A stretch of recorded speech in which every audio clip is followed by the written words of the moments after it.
Welcome back. One of Donald Trump's longtime allies is publicly speaking out against the president-elect's plan to use the military as part of a mass deportation operation targeting undocumented immigrants.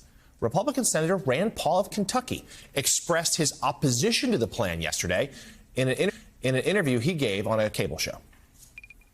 I'm not in favor of sending the Army in uniforms into our cities to collect people. I think it's a terrible image, and that's not what we use our military for. We never have, and it's actually been illegal for over 100 years to bring the Army into our city. So while I'm all for remain in Mexico, I will not support an emergency to put the Army into our cities. I think that's a huge mistake. Joining us now, former U.S. Secretary of Housing and Urban Development, Julian Castro. He is an MSNBC political analyst. Mr. Secretary, thank you for being with us this morning. You've certainly been an outspoken critic of Trump's mass deportation plan. Let's zero in on that angle of it. The idea of, first of all, a Republican speaking out against, but secondly, that image of using the American military to do this. Well, a couple of things here. I think this is just a preview of some of the problems that Trump is going to have if he actually tries to go through with his mass deportation plan.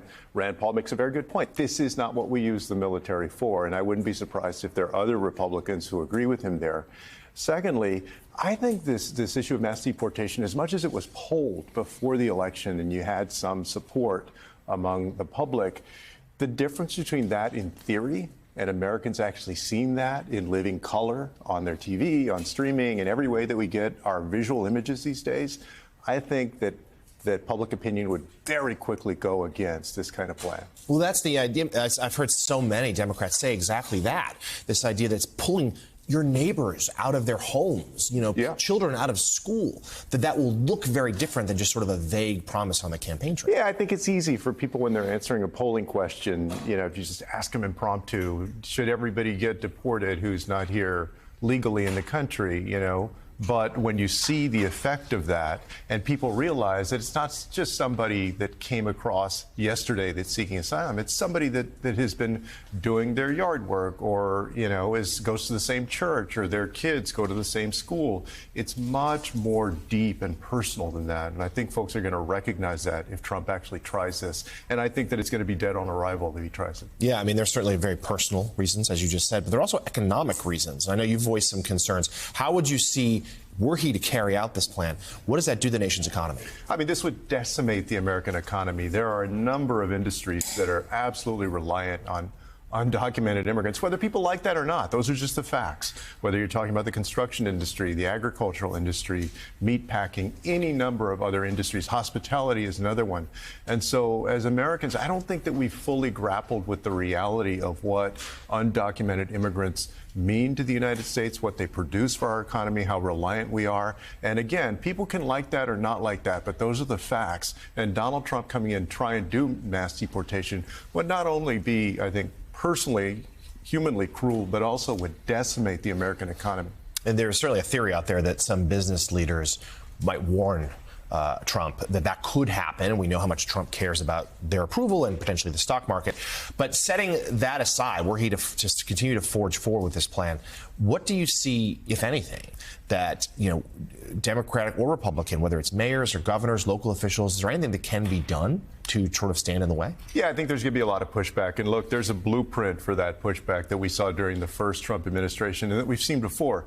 For instance, in years before, police chiefs across the United States have objected to local police being turned into immigration agents because they say, hey, this would actually make us less safe. People are less willing to report crime, less willing to interact with public safety officials because they fear that they might get entangled in a deportation scheme, and that means everybody is less safe. So I think there, obviously, legal protection. The ACLU has already filed a lawsuit against the federal government seeking more information about how this would be done. You're going to see a lot of pushback to this. So let's turn to some of the other matters right now during the presidential transition. And you just, as you sat down, you raised, I think, something important that we've talked a little bit about on the show, this idea of the vetting process and the lack of FBI background checks. That's right. Trump, seems to want to go around the usual process, and instead of using the FBI for background checks, use some private service, or who knows, maybe not even do any background checks in the first place. There's a question as to whether he can do that, but one of the reasons that I think he may be trying to do that is to avoid his nominees getting into problems with the law by lying to the FBI. We have seen a number of instances of that in his administration, in past administrations. And so this may be one way, with all of the baggage that we know that several of these nominees have, of trying to avoid criminal charges coming down the pike later. That hasn't been mentioned much, but that's a real concern for those folks that he's put up and that may have issues where they would be tempted to lie to the FBI, and you're on the hook criminally in a way that you're not if you're talking to some private agency that doesn't have the same authority. That criminal liability, a great point. It also seems like the vetting process they've used, as we've seen for some of these nominees, has already missed some pretty damaging material. We really appreciate former Secretary Julian Castro for joining us this morning. We hope you'll come back soon.